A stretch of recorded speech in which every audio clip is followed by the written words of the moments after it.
Halo Manungsa, saat ini saya sedang berada di Car Free Day Jalan Ijen Besar Malang. Yuk ikutin aku tanya-tanya ke orang, apa sih definisi menjadi manusia menurut mereka?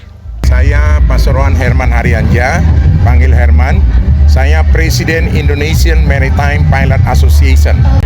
Nama aku Sela, asalnya dari Bekasi. Kegiatannya kuliah aja sih, Mbak. Mahasiswa ya? Betul. Oke, kalau kakaknya? Kalau aku Diana dari Jember, sama kayak dia kuliah juga. Oke. Dan ini Sasa. Ya, definisi manusia saya ambil dalam perspektif yang namanya agama. Sebagai Muslim, saya ambil kata-kata sederhana aja. Sebaik-baiknya manusia adalah yang paling bermanfaat untuk orang lain. Dalam perspektif yang namanya Kristen, dia menyebutkan kasihilah sesamamu seperti dirimu sendiri.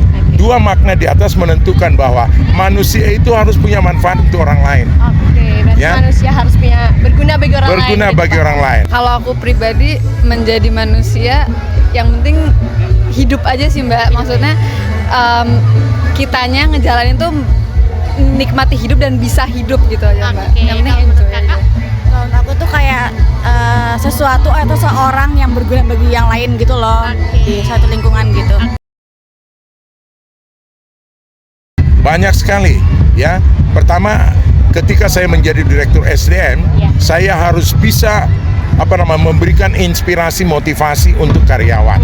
Ya, baik itu waktu saya bertugas di Medan maupun waktu bertugas di Makassar. Sekarang saya Presiden Indonesia Maritime Pilot Association, ya, juga harus memberikan motivasi, semangat agar setiap perwira pandu maritim yang bertugas di Indonesia memberikan manfaat bagi stakeholdersnya. Kalau aku pribadi, waktu aku jadi volunteer, aku pernah jadi volunteer di Kepulauan Seribu, sama jadi volunteer teman tuli, dan menurut aku itu sangat bikin aku membuka pandangan baru gitu loh. Kalau kita semua tuh kayak nggak sama, tapi kita tetap harus saling membantu dan ngeliatnya tuh setara gitu, Mbak. Oke, kalau kakaknya? Kalau aku kayak tiap saat sih, misalnya kayak kita lagi keluar gitu, kita bantuin orang lain kan berguna gitu kan. Misalnya kayak bantuin dia ngapain tuh kayak udah kayak senang gitu sih aku pribadi.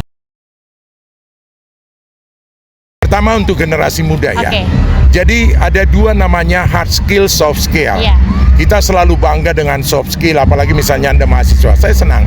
Tapi ingat, ada yang jauh lebih penting Anda harus pelajari juga adalah soft skill. Ya, ada namanya yang kita sebut dengan tangible asset. Apa itu tangible asset? Rumahmu, mobilmu, hartamu. Tapi jauh lebih penting adalah memperkaya intangible asset. Apa intangible asset? Semangatmu, inovasi, kreativitas. Nah, saran saya kepada generasi muda, perbanyak itu tangible asset, kemudian sifatnya harus berubah.